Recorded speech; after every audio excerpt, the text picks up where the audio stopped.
नमस्कार दोस्तों, मैं पद्मजा भुवनेश्वर ब्लेसिंग टीम से। हम चर्चा कर रहे हैं तरकम सदरियन जी के द्वारा लिखी गई किताब कर्म और पुनर्जन्म के 23वें चैप्टर, वही अगेन कर्म एंड पुनर्जन्म ही है। तो चलिए दोस्तों शुरू करते हैं। हमने पिछले प्रकरण में जाना था कि कैसे रचनात्मकता के बारे में, मतलब कैसे हमारे जीवन में क्रिएटिविटी किस तरह हमारे लाइफ में आता है। तो आइए इसी श्रृंखला को आगे और समझते हैं इसको। रचनात्मकता का शब्द, इस शब्द का हमारे जीवन में क्या मतलब है, मतलब एग्जैक्टली इसकी मीनिंग क्या है। क्रिएटिविटी यह व्यक्ति की उपलब्धि का परिणाम है। उदाहरण के लिए, यदि आप अभी एक लकड़ी से खिलौना बना पा रहे हैं, पर 50 साल के बाद आप उसी एक सोफिस्टिकेटेड कोई और टॉय बना पा रहे हैं।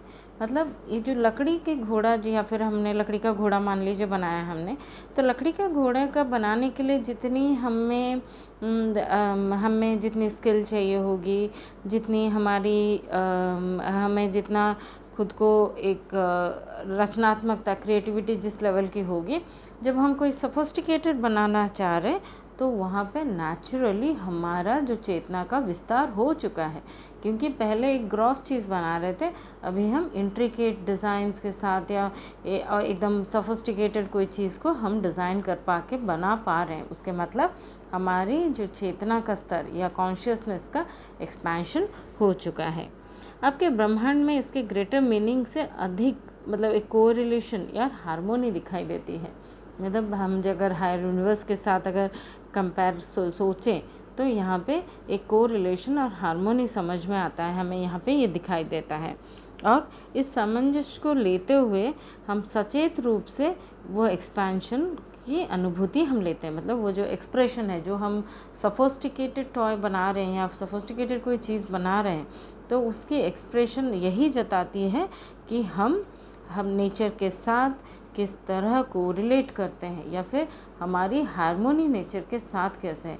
क्योंकि दोस्तों इसका मतलब क्लियरली यही है, अगर समझें तो हम अगर अपने ही हीन भावना, अपने ही वाइसेस, इन्हीं सभी में ही व्यस्त रहते तो क्या हम क्रिएटिविटी के लिए कभी टाइम दे पाते हैं क्या दोस्तों। अगर नॉर्मल किसी को भी बोलूँ तो यही हम समझेंगे, राइट।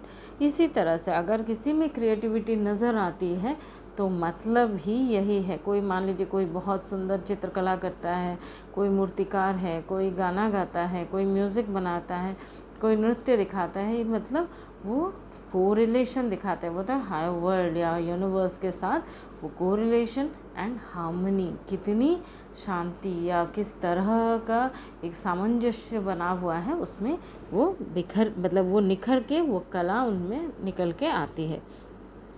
हाँ, आपने जो भी हासिल किया है वो आपका रचनात्मक की डिग्री को ही दर्शाता है। मतलब आपने जिस चीज़ को लर्निंग करके परफेक्शन में ले आए, तो वो वहाँ पे आपकी क्रिएटिविटी की शुरुआत होती है, या फिर यूँ कहें क्रिएटिविटी की डिग्री उसी से मापी जा सकती है। हर बार एक व्यक्ति जब डिसअपीयर हो जाता है, मतलब मृत्यु हो जाती है, तो वो अपनी जो पिछले सभी अनुभवों को जमा करता है, उसको डाइजेस्ट करता है, उसको आकार देता है, फिर निजी जीवन में प्रकट करने के लिए वो फिर से कोशिश करता है। मतलब अभी मैंने मान लीजिए अभी मेरा पद्मजा पाणिग्राही का अभी का जन्म है, जो पहले जो भी मेरा जन्म रहा है, तो वो तभी तक का जो भी मेरे अनुभव हैं उसको एक्यूमुलेट करना है। पास्ट एक्सपीरियंस को एक्यूमुलेट किया, डाइजेस्ट किया, फिर शेप किया उनको कि कैसा आकार दें, किस तरह का चीज़ है, या लर्निंग आई या बिलीफ सिस्टम बना, वो शेप दिया। फिर अगेन एक नए बॉडी के साथ इस धरती पे आते हैं, उस चीज़ को लर्निंग को यूज़ करने में। इसीलिए हम जानते हैं ना बच्चे, कोई बच्चे हम बोलते हैं तुलसी 2 पत्तों से ही उसकी स्मेल आ जाती है, उसको पूरा पेड़ उगने की ज़रूरत नहीं, दो पत्ते भी आए हों तुलसी के पेड़ में, उसमें से समझ में आ जाता है कि वो तुलसी का पेड़ है। कैसे दोस्तों, वो 2 पत्तों से ही उसकी स्मेल आती है। एग्जैक्टली कभी कभी हम मतलब एकदम छोटे बच्चों में कला का, क्रिएटिविटी का एक अलग सा ही अंदाज, वो फोकस वो देखते हैं।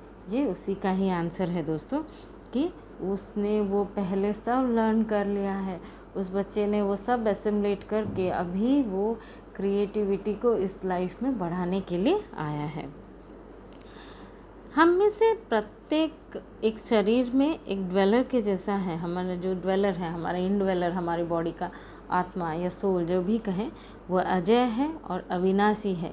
इसीलिए वो जो हमें, जैसे ही कृष्ण ने अर्जुन को कहा था, किसी भी प्राणी के मृत्यु के लिए हमें शोक नहीं करना है। मतलब हमारा सोल एटर्नल है, वही हम एटर्नल स्वरूप हैं हम।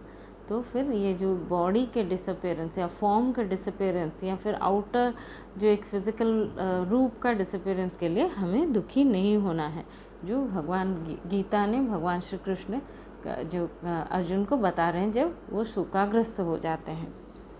महान शिक्षक हमें पुनर्जन्म पर कुछ बहुत सुंदर रचनाएं दी है।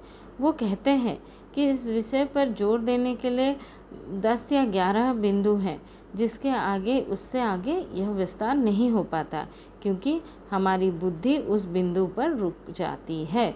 मतलब ये जो हमारा जो महान शिक्षक इसमें कुछ 10-11 पॉइंटर्स दिए हुए हैं, उसी के आगे उसी के साथ ही वहीं पे ही हमारी एक्सपेंशन भी ऑलमोस्ट बंद ही हो जाती है। लेखक वो बोलना चाह रहे हैं, हर बार मानवता को एक महान कानून या सच्चाई दी गई है, लेकिन लोग धीरे धीरे उसे कॉमन मार्केट प्लेस के स्तर तक लाकर कुछ व्यवसाय बनाने का कोशिश करते हैं।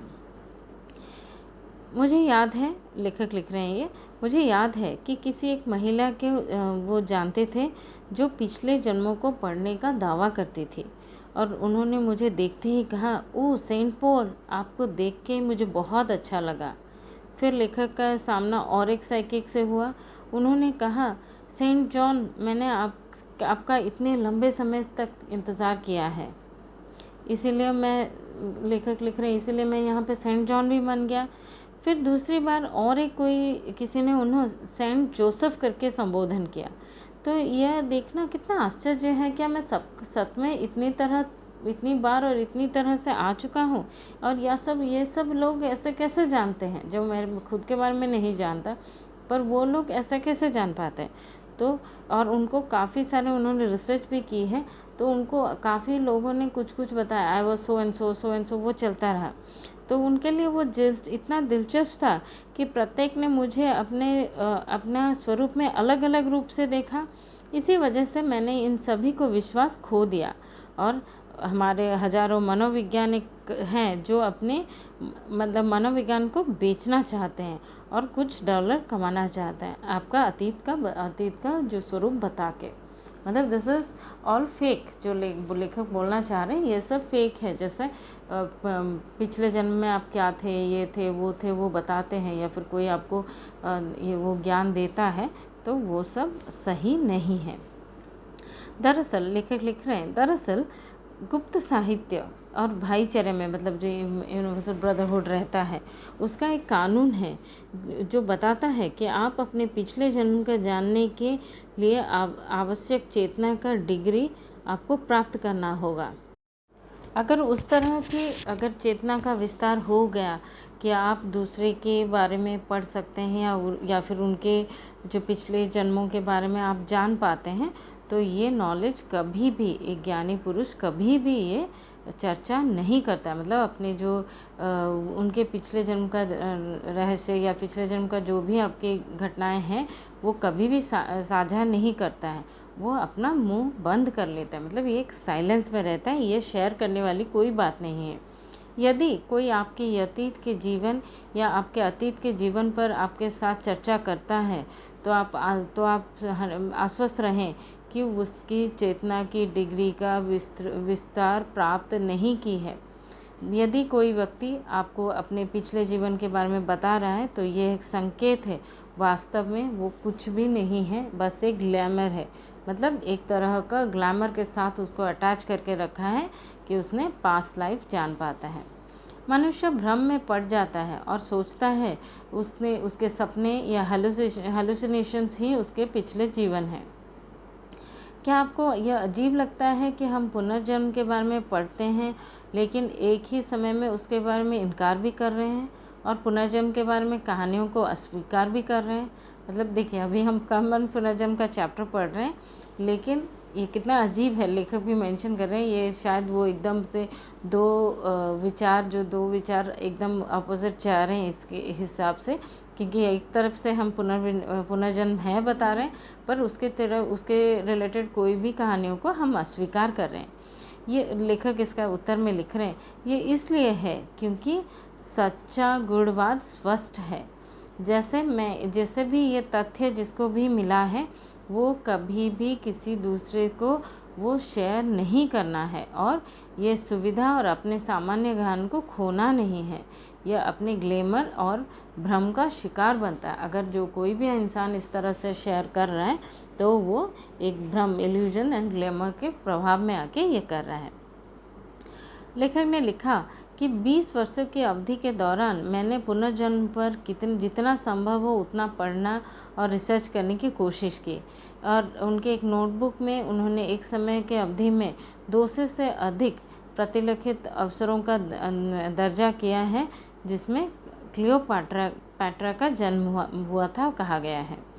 असली क्लियोपेट्रा कौन है? एक किताब में वो पढ़ते हैं कि ये एक फैक्चुअल है और वहाँ पे हम सोचते हैं, फिर आप अन्य पुस्तक पढ़ते हैं, कुछ विरोधाभास दिखते हैं, और लेकिन इसी तरह से जो तथ्यात्मक जानकारी जो भी आपको दी जा रही है हर किताब में वो अलग अलग होती है, तो उसकी पूरी तस्वीर को देखना हम नहीं पाते। मतलब हम कहीं पे टिट्स एंड बिट्स मिलती हैं और वो सही डिटेल्स होती हैं, ऐसा हम कोई गारंटी नहीं दे सकते।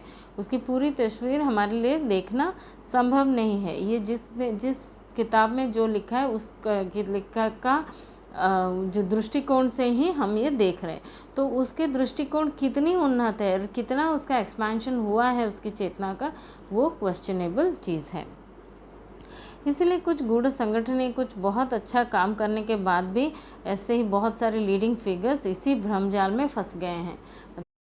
कुछ लोग यहाँ तक ऐसी जानकारी देते हैं कि तुम शुक्र हो, तुम बुध हो, तुम ये थे वो थे, उसी क्षण वो जो ये चीज़ है ये गलत हो जाता है और ये एक रॉन्ग इन्फॉर्मेशन, क्योंकि अगर वो जानना होता किसी इंसान को अपने पास्ट के बारे में तो उसको वो जानकारी पहले ही दी जाती थी, पर और कोई आपके बारे में वो बता रहा है तो ये गलत है।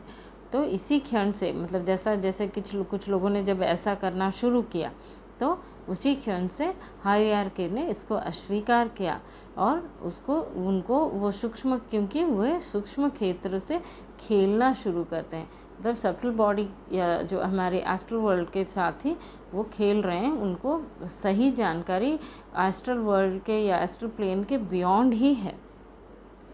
हमारे जानते हैं दोस्तों, हम 7 फील्ड या 7 प्लेन हैं। क्या है? भौतिक, सूक्ष्म, मानसिक, आंतरिक, आत्मिक, मोनाडिक और दिव्य। मतलब अगर मैं इंग्लिश में बोल दूँ तो physical, astral, mental plane, intuitional plane, आत्मिक प्लेन, मोनाडिक प्लेन और डिवाइन प्लेन। अंतरिक्ष में जो भी ट्रांसपायर होता है उसे दर्ज किया जाता है। हम पहले से ही जानते हैं दोस्तों, उसकी रिकॉर्डिंग मौजूद होती है। ये रिकॉर्डिंग कहाँ होती है दोस्तों? मोनाडिक फील्ड में ये या मोनाडिक प्लेन में ये ऐसे वहाँ पे ऐसे सब्सटेंस मिलते हैं जिसमें ये रिकॉर्ड हमारी जो भी गतिविधियाँ हैं सभी गतिविधियाँ वहाँ पे रिकॉर्डेड होते हैं।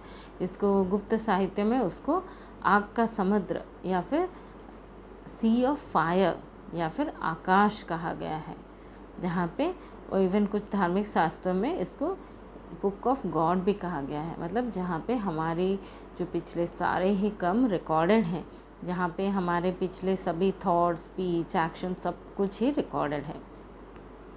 या फिर हम इसको आकाशिक रिकॉर्ड भी कहा जाता है। यहाँ पे हमारी जो सारी ही गतिविधियाँ, हमारी पुरानी कैसा वक्त शारीरिक कैसा रहा, हमारा भावनात्मक, मानसिक, आध्यात्मिक गतिविधियाँ, ये सभी कुछ एक इनकारनेशन में हमारे साथ क्या हुआ है, हमने क्या सही किया, क्या गलत किया, किस तरह का हमारा लाइफ रहा है, वो इसी आकाशिक रिकॉर्ड में ये रिकॉर्ड हो जाती है। और साइकिक्स वो सूक्ष्म तल पर काम करते हैं। मतलब सूक्ष्म तल मतलब एस्ट्रल जो साइट है हमारी, उसी लेवल पे जो सेकंड लेवल है, हमने भौतिक कहा था और दूसरा एस्ट्रल था, तो वो एस्ट्रल प्लेन के लेवल पे ही काम करते हैं। और दोस्तों एस्ट्रल लेवल में क्या है? भय, कल्पना, इच्छा, ईर्ष्या, नकारात्मक भावनाएं इसी तरह से भरा हुआ है। तो वो एक पोल्यूटेड मिरर है जिसमें लाखों और लाखों रूप है, तो बहुत सारे फॉर्म्स है, वो फॉर्म से बियॉन्ड नहीं जा रहा है, वो एक सूक्ष्म शरीर उसमें महसूस होता है, उसमें हमारी जो भी वाइसेस हैं वहाँ पे है, हज़ारों हज़ारों लाखों लाखों फॉर्म्स है एक ही चीज़ के, तो वो एक मतलब एक पोल्यूटेड रिफ्लेक्शन जैसा ही, पोल्यूटेड मिरर जैसा ही है। जब मोनाडिक प्लेन की फिल्म उसमें रिफ्लेक्ट होकर दर्शाती है तो साइकिक उसे सच मान लेते हैं, लेकिन वास्तविकता में वो केवल एक प्रतिबिंब ही है, पूरी तरह से विकृत, उस स्तर पर मौजूद अन्य रूपों के साथ मिश्रित है। मतलब वो जो भी एक रिफ्लेक्शन हम आता है मोनाडिक प्लेन से, अगर एस्ट्रल प्लेन में जो भी रिफ्लेक्शन आता है तो साइकिक उसको सच मान लेते हैं, बट वो वाकई में सच्चाई नहीं है, क्योंकि वो विकृत हुआ इन्फॉर्मेशन है और उस स्तर पे वो दूसरे रूपों के साथ मिश्रित है, वो प्योर नहीं है, मतलब it's totally distorted and mixed with other forms. जो भी यहाँ पे वो लोग बात करें उसमें बहुत कम सच्चाई रहता है, अदरवाइज़ ये 99% लिख रहे हैं, ये टोटल 99% डिस्टॉर्टेड इन्फॉर्मेशन ही है। द ग्रेट टीचर का कहना है कि आकाशीय रिकॉर्ड्स को सटीक रूप से पढ़ने के लिए वो सक्षम होना ज़रूरी है। सबसे पहले व्यक्ति को अपने सूक्ष्म ज्ञान को, जो सूक्ष्म विमान को पूरी तरह शुद्ध करना होगा, जिसका अर्थ है कि उससे कम सेकंड लेवल इनिशिएशन उसका हुआ हो।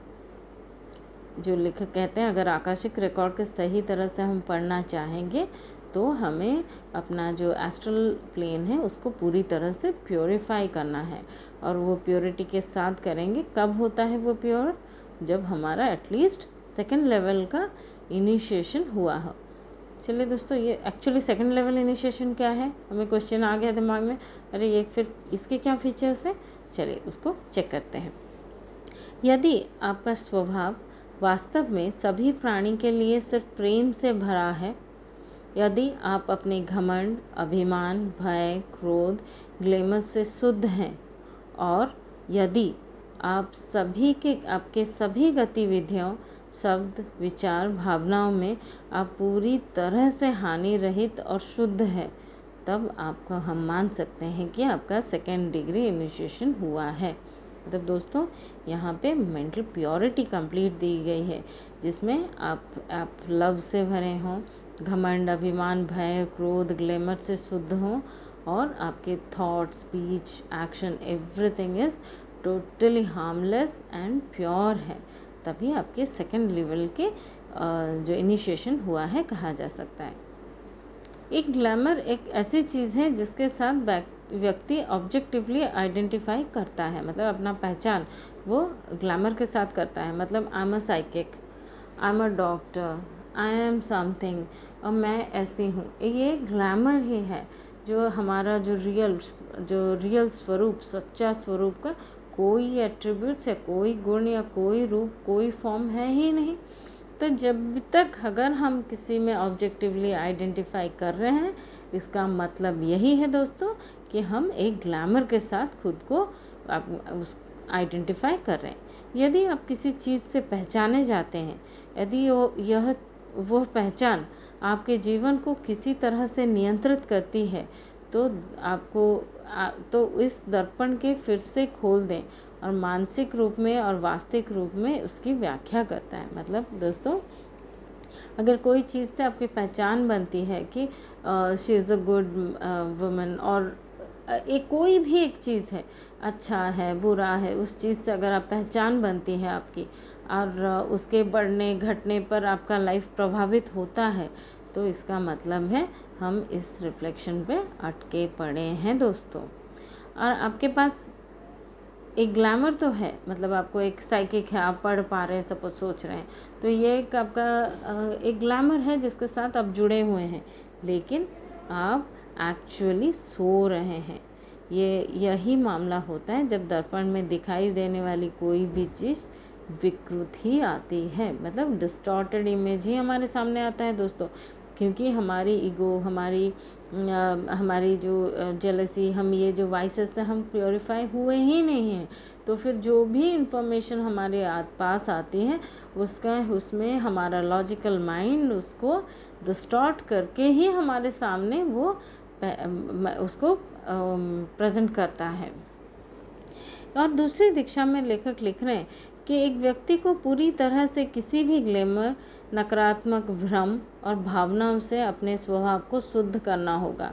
मतलब यहाँ पे अगर हैं तो ग्लैमर से अलग होना होगा, नेगेटिव इल्यूजन्स एंड थॉट्स से भी अलग करना होगा। लेकिन याद रखने के लिए एक महत्वपूर्ण बिंदु है कि सूक्ष्म तल में अभी भी अन्य लोग या दुनिया का नकारात्मक भावनाएं, विकृतियाँ ग्लैमर को प्रतिबिंबित कर सकता है। मतलब दोस्तों देखिए, इसका मतलब कितना यहाँ पे बहुत इम्पॉर्टेंट पॉइंट है।